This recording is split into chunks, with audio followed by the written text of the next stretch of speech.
मैं हरकेश मीना, सहायक आचार्य राजनीति विज्ञान, राजकीय महाविद्यालय नौहर। आज हम BA पार्ट 3 पॉलिटिकल साइंस में एक्विनाश के विधि संबंधी विचार पढ़ेंगे। एक्विनाश ने सुम्मा थियोलॉजी का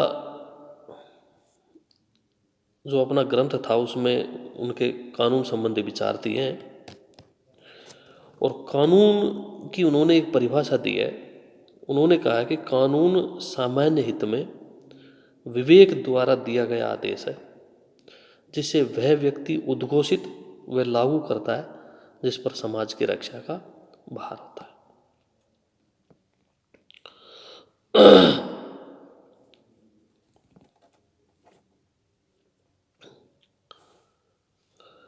एक्विनाश ने प्रमुख रूप से कानूनों को 4 भागों में बांटा है।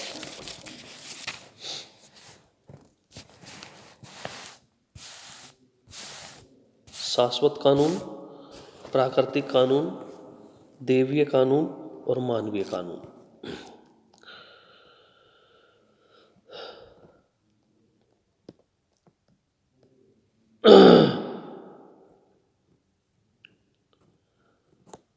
तो कानून के बारे में उन्होंने ये कहा है कि कानून में एक तो स्वाभाविकता का लक्षण पाया जाता है,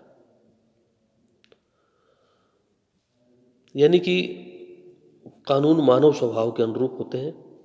कानून सार्वभौमिक होते हैं, उनमें सार्वभौमिकता का लक्षण पाया जाता है, और उनमें अपरिवर्तनशीलता का लक्षण पाया जाता है कि बार बार उनको परिवर्तित नहीं किया जा सकता।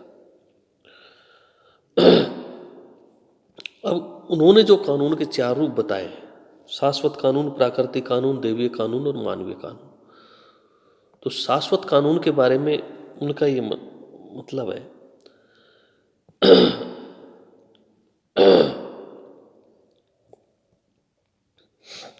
कि शाश्वत कानून ईश्वरीय विवेक की देन है, और जो समस्त सत्ता है इस सृष्टि पर, जो सारी सत्ता संचालित होती है, वो शाश्वत कानून के अधीन होती है, और मनुष्य इसको अपने विवेक से जो है पूर्ण रूप से समझने में असमर्थ होता है। इसलिए मनुष्य जो है भाग्य का सहारा लेता है। कई बार ऐसी घटनाएं होती है कि जिन्हें पूर्ण रूप से हम अपने विवेक के द्वारा नहीं समझ सकते, तो हम यही कहते हैं कि ये हमारे भाग्य में ऐसा लिखा है। तो मनुष्य जो है इनको समझने में असमर्थ होने के कारण भाग्य का सहारा लेता है। दूसरा होता है प्राकृतिक कानून। प्राकृतिक कानूनों के बारे में उन्होंने ये कहा कि प्राकृतिक कानून शाश्वत कानूनों का प्रतिबिंब होते हैं, और ये थोड़े सरल होते हैं। मानवीय विवेक के द्वारा इनको समझा भी जा सकता है।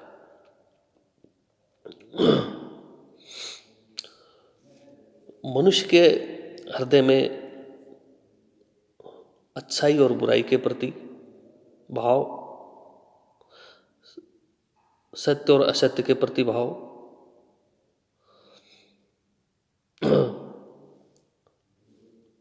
न्याय और अन्याय के प्रति भाव जो पैदा होते हैं वो प्राकृतिक कानून के कारण होते हैं।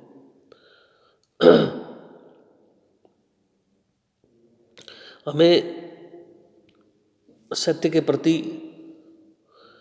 प्रेम और असत्य और अन्याय के प्रति जो घृणा होती है वो इन्हीं के कारण होती है। उसके बाद में आता है देवीय कानून। देवीय कानून के बारे में उन्होंने ये कहा है कि देवीय कानून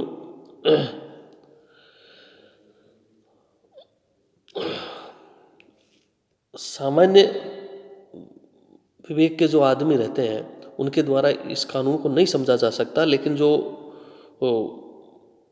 आध्यात्मिक लोग रहते हैं,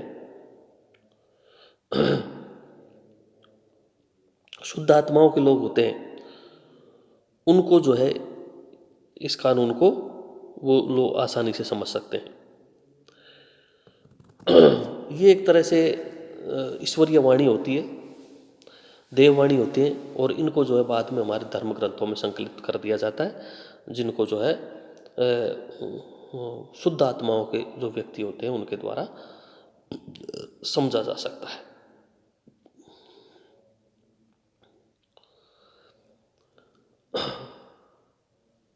देवीय कानून जो होते हैं, कई बार हम उचित अनुचित, सत्य असत्य, न्याय और अन्याय का निर्णय करने में असफल जब हो जाते हैं, हमारा कर्तव्य मूड की स्थिति हो जाती है कि हम इसमें क्या करें क्या नहीं करें, तो देवीय कानून जो रहते हैं वो हमारा पथ प्रदर्शन करते हैं कि हमें इस प्रकार का, इस स्थिति में हमें इस तरह का निर्णय लेना चाहिए। किंतु ये देवीय कानून जो होते हैं उनकी उपयोगिता सिर्फ उन्हीं लोगों के लिए होती है जो धार्मिक प्रकृति के मनुष्य होते हैं, उन्हीं के लिए होती है। जो अधार्मिक प्रवृत्ति के होते हैं, जो नास्तिक प्रवृत्ति के लोग होते हैं, उनके लिए इन कानून की उपयोगिता नहीं होती।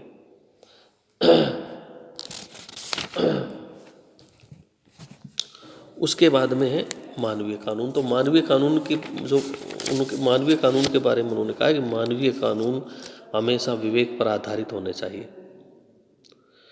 कानून ऐसे होने चाहिए जो सामान्य हित की पूर्ति करते हो।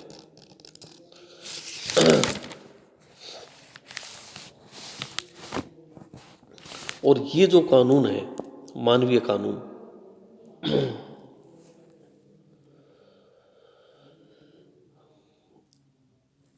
ये इनका जो आधार होता है, इनका जो स्रोत होता है वो प्राकृतिक कानून होता है। और प्राकृतिक कानून के अनुसार हम किसी समाज को संचालित करने के लिए जो सामान्य नियम कायदे कानून बनाते हैं वो धीरे धीरे परंपरा के रूप में स्थापित हो जाते हैं और बाद में राज्य के द्वारा, समाज के द्वारा इनको स्वीकार कर लिया जाता है, तो वो मानवीय कानून बन जाते हैं। और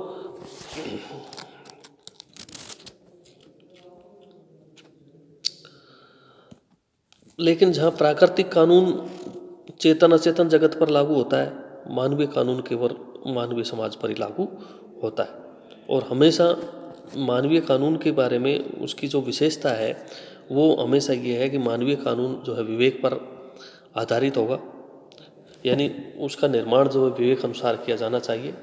मानवीय कानून ऐसा होना चाहिए जो सामान्य हित की पूर्ति करने वाला हो। मानवीय कानून सकारात्मक होना चाहिए। सकारात्मक का मतलब है कि परिस्थितियों के अनुसार इसका समय समय पर जो है निर्माण किया जा सकता हो। और मानवीय कानून जो होते हैं उनकी आध्यात्मिक जगत से, आध्यात्मिक क्षेत्र से, पारलौकिक क्षेत्र से उनका कोई मतलब नहीं होता, वो सिर्फ लौकिक क्षेत्र के कानून होते हैं मानवीय कानून।